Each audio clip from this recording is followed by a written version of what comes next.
الرحمن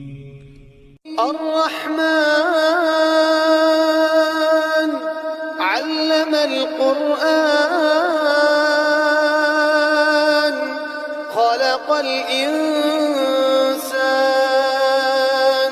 علمه البيان الشمس والقمر بحسبان والنجم والشجر يسجدان والسماء رفعها ووضع الميزان ألا تطغوا في الميزان